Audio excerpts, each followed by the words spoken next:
Hey everybody, welcome to another episode of the Nelson Network with me, Thomas J. Nelson from Big Block Realty San Diego, where I'm never too busy for your referrals. And everyone say hi to Jason Gordon from Amerifirst Financial. Hi everybody. Jason's my number one lender. He's my rock star. He's the one that all my buyers that are smart enough to use him work with when we're in transactions, and that could be VA buyers, conventional refi clients that I send them for people that are already homeowners. And then occasionally we do an FHA here and there. Sure. But let's get into the introduction of Jason by finding out, how did you choose to go into mortgage? And because there are different types of mortgage jobs, what made you decide to pick direct lending? It's a great question. So unlike a lot of my competition and mortgage professionals in general who enter the industry through these inbound call centers, I got a job at Wells Fargo Bank when I was 21 years old. I got a job in branch banking, and as many bankers would tell you, in branch banking you are taught a little bit about a lot of things, but not all that much about any one thing. So for example, I was taught a little bit about consumer banking, business banking, savings and investments, and lending. It's the classic jack of all trades, master of none. And so I knew intuitively if I wanted to advance in my career, I needed to pick one, specialize in it, and I chose lending, and here I am right now. It takes a specialist, especially in markets like we're in right now, to properly advise their clients on different options and strategies. Speaking of which, what are some of the biggest challenges you're facing in the recent past market to the current market and the market you're seeing coming up as a mortgage lender? Well, I think the biggest challenge I have as a mortgage lender in general is that the industry has evolved quite a bit since I got into it. And not to hang on to the past for too long, but when I got in the business, this is back in the 90s, I'm dating myself. I was only 2 years old when I got in the business, by the way. No.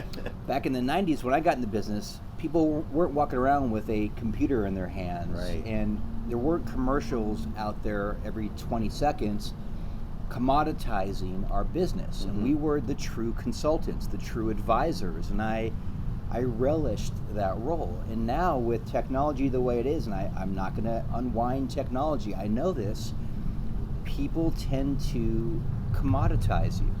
When people call you and say, what's the rate? How do you educate them on the difference between rate shopping and, which is kind of a myth, because there's more to it. There's, the choice of the lender makes a huge difference in both the service they get and the fees. So how do you educate them? How do you kind of get their attention off that, I'm going to go look at 10 lenders pricing? Well, each situation's a bit unique. I have no script. The thing I know about scripts, the problem with scripts is the person you're speaking with doesn't know their lines. So every time I'm speaking to somebody, it's very impromptu. But one thing I like to let people know, and your viewers I hope would like to know this too, I think so, is that on any given day, on any given program, any given lender has at least 10 different interest rates on their rate sheet. So if there's no other distinction other than the rates, everyone would just pick the lowest rate. Why bother having the other 9? Right. Well, there's a bona fide reason the other rates exist, because the more you pay in cost, the less you pay in rate. That's the idea of paying points for your loan to buy down the rate below market. The flip side is the more you pay in rate, the less you pay in cost, because lenders get what's called credits that they can apply to all these other third-party fees, like the escrow company, the title insurance, the appraisal. So it really then, to me, seems like it's important then, if you take that aside for a minute, pick the lender that you want to spend the next 30 to 90 days working with and potentially create a relationship with that down the road you want to refi with, that's going to take good care of you. And then plug in those numbers and work with that lender on those numbers. Correct. Kind of coming off of this question, what's something that you would love to educate the public on about mortgage lending or getting pre-approved for a loan? What do you think's a common mistake that you see that you want to solve right now? I know this sounds like a canned phrase, but I mean it very sincerely. If you're not paying cash for the home, which most of us don't have the ability to do, the logical first step in the home buying process is to get pre-approved for a mortgage. Exactly right. Not pre-qualified where it's a tell me don't show me conversation. Right. Pre-approved is respectfully, I don't need you to tell me, just show me. I'll analyze and I'll tell you what you're approved for based on an analysis of your goals, how you look on paper, and what the actual guidelines are for Fannie Mae, Freddie Mac, HUD, VA, or other. And that's really the process, because number one, it not only takes away all the mystery of what the numbers are for that client. Number two, if there's anything in the way, there's a mistake on the credit report, there's a need to pay off a certain debt, maybe involve a co-borrower, we can diagnose that early, get it taken care of, and let the client shop with confidence. And as I tell a lot of our clients, it's not just our camp that we have to be worried about. I mean, obviously in this case, Thomas and I are helping someone get pre-approved so they can shop with confidence, but it's not just about us.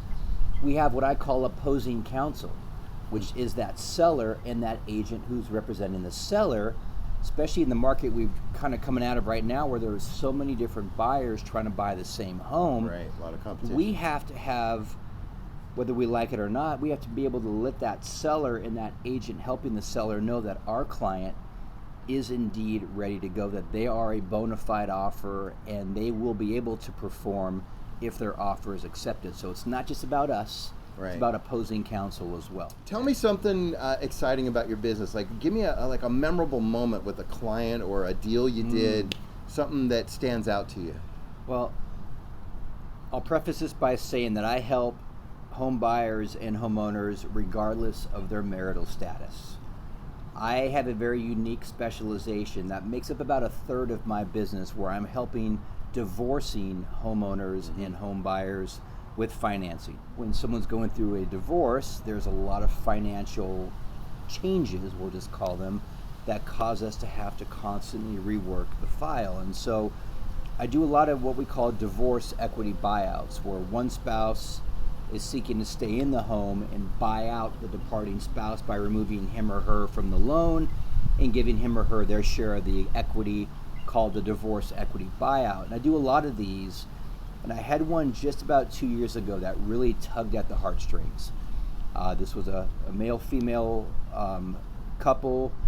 She was a victim of ongoing domestic violence. In fact, he was actually incarcerated at the time where she reached out to me to try to buy him out.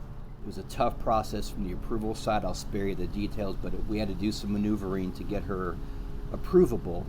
And in the end, we got her approved, and the amount of tears and of joy and just the exuberance she had when I was able to let her know, we have funded, you are on the loan and the title by yourself, you have made him whole, you can move on. And it felt like a real good intrinsic shot in the arm. That's awesome, though. I mean, and that just goes to show, we talk about choosing the lender first, not just shopping the rate, choosing the realtor, not just, what kind of discounts do you give and all that. Because as you can probably hear from what Jason's been telling us, we get really involved, and there's some really unique situations that a transactional lender or agent is not going to deal with. They're in for the quick deals, the ones that go smoothly, and what I find is that relational people like us, we tend to get clients like that because they need that extra care, and we're there to give it to them. If you're looking for a lender to either refi your home or to buy a home, and you want to get in touch with Jason, you can look at the information right below this video, or get in touch with me, or just Google Jason Gordon. He and I are partners in crime, so we're always available to you to serve you and your referrals. Jason, thanks for being on my show today. My pleasure. Thanks for having me. Absolutely. And folks, I want to thank you for visiting us on another episode of the Nelson Network. I'm Thomas J. Nelson with Big Block Realty San Diego, where I'm never too busy for referrals, and something tells me neither is Jason. Not at all. Thanks, guys. Folks.